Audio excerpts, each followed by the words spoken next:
প্রিয় দর্শক, আসসালামু আলাইকুম। কানাডা থেকে সাকিব স্বাগত জানাচ্ছি। আপনারা জানেন যে কানাডার প্রত্যেক মাসে 4টা 5টা করে এক্সপ্রেস এন্ট্রি ড্র অনুষ্ঠিত হয়, এবং সেই এক্সপ্রেস এন্ট্রি ড্রর মাধ্যমে কানাডা তাদেরকে পিআরের জন্য আবেদন পিআরের জন্য তাদের অ্যাপ্লিকেশন করতে বলে।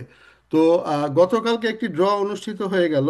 আমরা প্রত্যেকটা ড্রর খবরই আপনাদের জানিয়ে দেওয়ার চেষ্টা করি আমাদের এই চ্যানেলের মাধ্যমে। তো গতকাল একটি ড্র অনুষ্ঠিত হয়ে গেল এবং এটি ছিল আগস্ট মাসের প্রথম ড্র। আগস্ট মাসের প্রথম ড্র ক্যাটাগরি ছিল প্রভিন্সিয়াল নমিনি প্রোগ্রাম, অর্থাৎ যারা প্রভিন্সে যারা অ্যাপ্লাই করেছিলেন, প্রভিন্স থেকে যারা নমিনেশন পেয়েছে। আপনারা জানেন যে প্রভিন্স থেকে নমিনেশন পেলে সেটা সহজ হয়ে যায়, এবং প্রভিন্স থেকে নমিনেশন পাওয়ার পরে যে পয়েন্টটা হয় সেই পয়েন্টটা সহ, সেই চিঠিটা সহ যারা অ্যাপ্লাই করে রেখেছিলেন, তাদের জন্য কাট অফ স্কোর ছিল 739। কাট অফ স্কোর ছিল 739, এবং 225 জনকে পিআরের, তাদেরকে অনুরোধ করা হয়েছে পিআরের জন্য অ্যাপ্লিকেশন করার জন্য।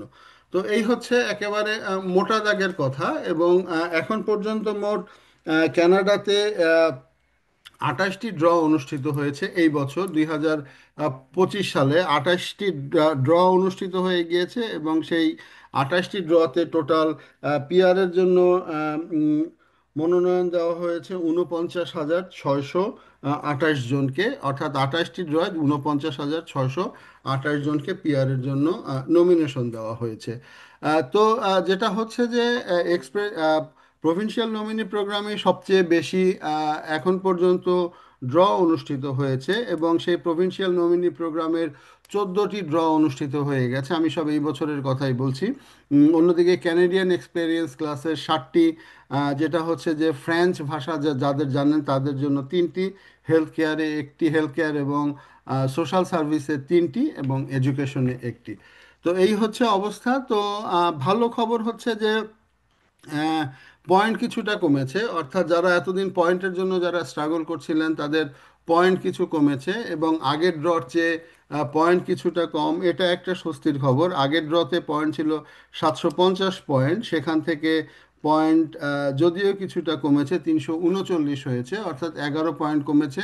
তার মানে অর্থাৎ স্ট্রাগলটা একটু কম হচ্ছে আগের চেয়ে, যারা প্রভিন্সিয়াল নমিনি প্রোগ্রামের মাধ্যমে এক্সপ্রেস এন্ট্রিতে অ্যাপ্লিকেশন করছেন। তবে আরেকটি যেটা হচ্ছে যে একটু খারাপ দিক, সেটা হচ্ছে যে খুবই কম নেওয়া হচ্ছে, মাত্র 225 জনকে আইটিএ দেওয়া হলো। তো 225 জন, অনেকেই পিআরের জন্য অ্যাপ্লিকেশন করছেন। তো 225 জন সংখ্যাটা আসলে তেমন একটা বেশি কিছু সংখ্যা না, যেটা আমার দৃষ্টিতে। তো তারপরেও কোনো কিছুই থেমে নেই কানাডাতে, অর্থাৎ এখন পর্যন্ত যে 49,628 জন পিআরের জন্য অলরেডি এই বছর মনোনীত হয়েছে, তারা ইতিমধ্যে এই বছর যারা মনোনীত হয়েছেন তারা হয়তো পিআর হয়ে যাচ্ছেন।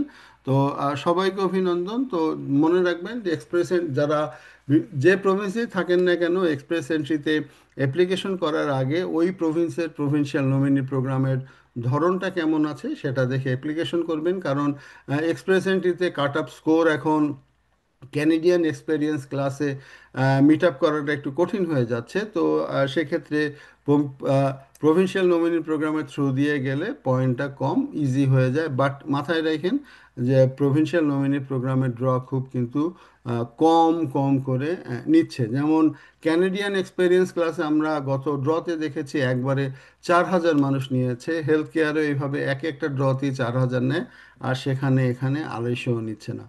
তো এই হচ্ছে অবস্থা। দর্শক, যারা কানাডা আসতে চান ভালো করে জেনে বুঝে আসবেন।